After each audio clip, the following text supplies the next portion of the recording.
आदाब दोस्तों, वो खौफनाक और दर्दनाक दिन जिसे हम कभी नहीं भूल पाएंगे। बात है 22 अप्रैल 2025 की, जब कश्मीर की बायसरन घाटी यानी जिसे मिनी स्विट्जरलैंड कहते हैं, वहां पर शांति का माहौल था। लेकिन अचानक दोपहर के 2:50 पर M4 और AK-47 राइफलों से लैस 4 से 7 आतंकवादी हमला कर देते हैं, जिसमें 28 मासूम लोगों ने अपनी जानें गंवा दी। लोगों को उनके धर्म के आधार पर टारगेट किया गया। शहीद होने वाले में से एक मुस्लिम, एक क्रिश्चियन और बाकी सब हिंदू थे। इस घटना के दौरान कश्मीर के लोगों ने टूरिस्टों की मदद की। एक बहादुर कश्मीरी सैयद आदिल ने हमले के दौरान आतंकवादी से उसकी गन छीन ली, लेकिन दूसरे आतंकवादी ने उन्हें गोली मार दी और वो इस तरह लोगों की जान बचाते बचाते खुद शहीद हो गए। नजाकत अली, जिन्होंने 11 लोगों की जानें बचाई, ऐसे लोगों को सैल्यूट है भाई। और बाकी लोगों ने भी अपनी जान की परवाह किए बिना लोगों की मदद की। आगे बढ़ने से पहले मैं आप लोगों को एक इम्पोर्टेंट मैसेज देना चाहता हूँ। मैं एक स्टूडेंट हूँ, मैं सारा काम अकेले ही करता हूँ, मेरे पास कोई टीम वीम नहीं है। I am a solo creator. मुझे इस वीडियो से ज़्यादा कुछ नहीं चाहिए, सिर्फ 1000 सब्सक्राइबर चाहिए। मुझे आशा है कि आप लोग आसानी से ही करा दोगे, ताकि मैं आपको ऐसे ही इन्फॉर्मेटिव वीडियोस प्रोवाइड कर सकूं। अब टॉपिक पर वापस आते हैं। अब सवाल यहाँ पर ये उठते हैं कि किसने कराया, क्यों कराया, इससे क्या होगा और धर्म ही पूछकर क्यों मारा गया। इस घटना की जिम्मेदारी द रेसिस्टेंस फ्रंट यानी TRF ने ली है, जो लश्कर तैयबा का एक फ्रंट संगठन माना जाता है। ये अटैक क्यों कराया गया? पहला, कश्मीर में बढ़ता टूरिस्ट सिस्टम और डेवलपमेंट को रोकना। दूसरा, हिंदू मुस्लिम के बीच नफरतें फैलाना। तीसरा, कश्मीर में आतंकी संगठनों को बढ़ावा देना। इस अटैक के बाद लोगों के बीच नफरतें फैलने लगी और कश्मीर की अर्थव्यवस्था पर भी बहुत बुरा इम्पैक्ट पड़ा। टूरिस्टों से कश्मीरियों की रोजी रोटी चलती थी। आतंकवादियों ने धर्म ही पूछकर क्यों मारा? इसका रीजन है कि भारत की राजनीति का हिस्सा हिंदू मुस्लिम बन चुका है। भारत के नेताओं ने हिंदू मुस्लिम के बीच इतनी ज्यादा नफरत फैला दी कि वे भी जानते हैं, इसलिए उन्होंने धर्म पूछा। क्योंकि वो भी जानते हैं भारत को लंबे समय तक नीचे गिराना है तो ये करो। उन्होंने धर्म पूछा और नॉन मुस्लिम को इसलिए मारा ताकि मुस्लिमों के खिलाफ नफरतें फैलाई जा सके। यदि हमारे पॉलिटिशियन हिंदू मुस्लिम के बीच नफरतों को बढ़ावा नहीं देते तो शायद ऐसी घटना भी देखने को नहीं मिलती। अब ऐसी स्थिति में हमें क्या करना चाहिए? हमें सिर्फ इतना करना है कि जो पाकिस्तानी और जो आतंकवादी चाहते थे, ऐसा हमें बिल्कुल भी नहीं करना है। अगर हम ऐसा करते हैं तो हम सिर्फ उनका मकसद पूरा करेंगे और कुछ नहीं। हमेशा की तरह जिस तरह मुस्लिम्स को टारगेट किया जाता है, अब इस अटैक के बाद भी बेकसूर मासूम मुसलमानों को टारगेट किया जा रहा है। ऐसे लोगों में और आतंकवादियों में कोई अंतर नहीं है। ये वीडियो देखो, मतलब गवारों की कमी नहीं है। कोई भी मुसलमान फॉर्म फिरोली में नहीं आएगा। कूड़े वाला हो, कपड़ा वाला हो, सब्जी वाला हो, कोई भी फॉर्म फिरोली में नहीं आएगा। कुछ भी हो भाई, मुसलमान कोई भी नहीं आएगा। कल बैनर लगेंगे पूरे गाँव में। खाली खाली कौन है? अरे छोड़ जो बता है इन्होंने लोगों की कल से कल चलो तो अभी भाग जाओ। नाम बता, नाम आबिद नाम है तुझे। 1 घंटा समझा रहे हैं। गाँव में बड़े मत जाइयो, ठीक है ना? और अपनी जिम्मेवारी पाई अगली बार। ऐसे लोगों के खिलाफ भी एक्शन लेना चाहिए। डिंडोरी में कॉलेज लेक्चरर के खिलाफ धार्मिक भावनाएं आहत करने का केस दर्ज किया गया है, क्योंकि उन्होंने ये स्टेटस लगा दिया। लोगों का मानना है कि इससे हिंदुओं की धार्मिक भावनाओं को ठेस पहुंची है। मतलब इसमें ठेस पहुंचने वाली बात कौन सी है? जबरदस्ती लोगों को मारा जाता है और उनसे हिंदू धार्मिक नारे लगवाए जाते हैं, तब किसी की भावना आहत नहीं होती। जब किसी बेकसूर मुसलमान को आतंकवाद के नाम पर टारगेट किया जाता है, तब किसी की धार्मिक भावनाओं को ठेस नहीं पहुंचती। जबरदस्ती लोगों को मार ठोक कर उनसे धार्मिक नारे लगवाए जाते हैं, वो आतंकवाद नहीं है। और कोई इस पर टिप्पणी कर दे तो वो आतंकवाद है। मस्जिदों पर लेजर लाइट मारी जाती है, पटाखे फेंके जाते हैं, अश्लील गाने चलाए जाते हैं, तब किसी की भावना आहत नहीं होती।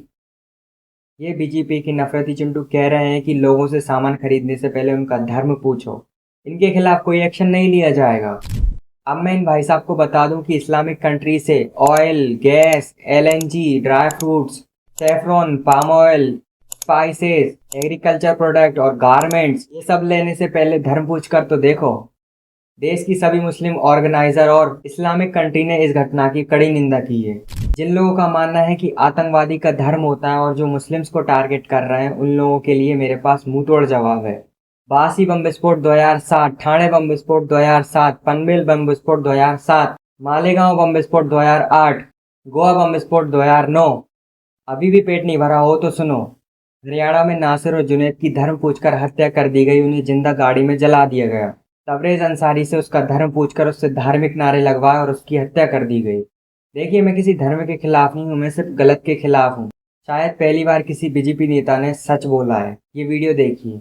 मैं भी हिंदू हूं, लेकिन याद रखिएगा, अपने मन में उसका भी ख्याल रखिएगा, उस मुसलमान खच्चर वाले का ख्याल रखिएगा जिसने निहत्थे रूप से M4 राइफल आतंकवादियों से छीनने की कोशिश करी, उसकी जान चली गई। और उन कश्मीरियों के बारे में सोचिएगा जो मुसलमान हैं और आज श्रीनगर डाउनटाउन तक में शटर डाउन स्ट्राइक चल रही है। तो भारत के मुसलमानों को पाकिस्तानियों से कंपेयर मत करिएगा। हर्षवर्धन वाजपेयी, विधायक, शहर उत्तरी, प्रयागराज। गोदी मीडिया का क्या कहना है? उसे तो सिर्फ एक डायलॉग मिल गया है कि धर्म पूछकर मारा गया। गोदी मीडिया की नफरती चिंटू सुप्रीम कोर्ट को ब्लेम कर रहे हैं। आज मीडिया में सवाल ये उठना चाहिए कि कश्मीर में ये घटना कैसे घटी, कश्मीर में आतंकवादी कैसे आए। 300 किलोमीटर आतंकवादी आए और 300 किलोमीटर आतंकवादी चले गए, और एक तो इन्होंने जीते जाते जोड़े को ही मार डाला। मतलब फैक्ट चेकिंग में थोड़ी तो मेहनत कर लेते।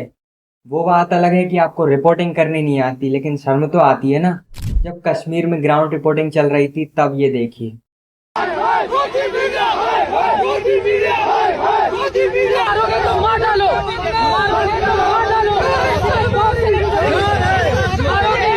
हिंदू मुस्लिम का सीन नहीं है, ये इंसानियत का कत्ल है। उन्होंने वहाँ से क्या किया, हम बोल रहे थे मतलब अमन से रहना चाहिए, ये वहाँ से उनको इशारा कर रहे हैं कैमरा बंद कीजिए। उन्होंने वहाँ पे लाइव कट किया और जैसे हमने बात खत्म की वो बोल रहा है चलो फिर से कीजिए। ये सरासर गलत है। मैं 100 किलोमीटर काट के आया इधर जज करने के लिए।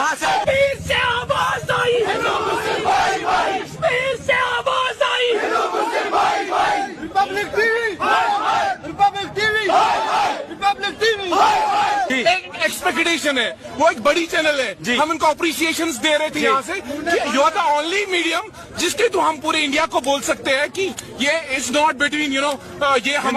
वैसे मीडिया की सरकार से सवाल करने की तो बस की है नहीं। कुछ सालों पहले मोदी ने प्रधानमंत्री से ये सवाल किए थे, मुझे जवाब दीजिए, ये जो आतंकवादी है, ये नक्सलवादी है, उनके पास शस्त्र और बारूद कहां से आता है? वो तो विदेश की धरती से आता है और सीमाएं संपूर्ण रूप से आपके कब्जे में है। सीमा सुरक्षा बल आपके कब्जे में है। मैंने उनको दूसरा सवाल पूछा, हमने कहा आतंकवादियों के पास धन आता है, हवाले से आता है, पूरा मनी ट्रांजैक्शन का कारोबार भारत सरकार के कब्जे में है, आरबीआई के अंडर में है, बैंकों के माध्यम से होता है। क्या प्रधानमंत्री आप इतनी निगरानी नहीं रख सकते कि ये जो धन विदेश से आकर के आतंकवादियों के पास जाता है आपके हाथ में है, आप उसको क्यों नहीं रोकते हैं? मैंने तीसरा सवाल उनको पूछा कि विदेशों से घुसपैठ ही आते हैं, घुसपैठ ही आतंकवादियों के रूप में आते हैं, आतंकवादी घटनाएं करते हैं, भाग जाते हैं।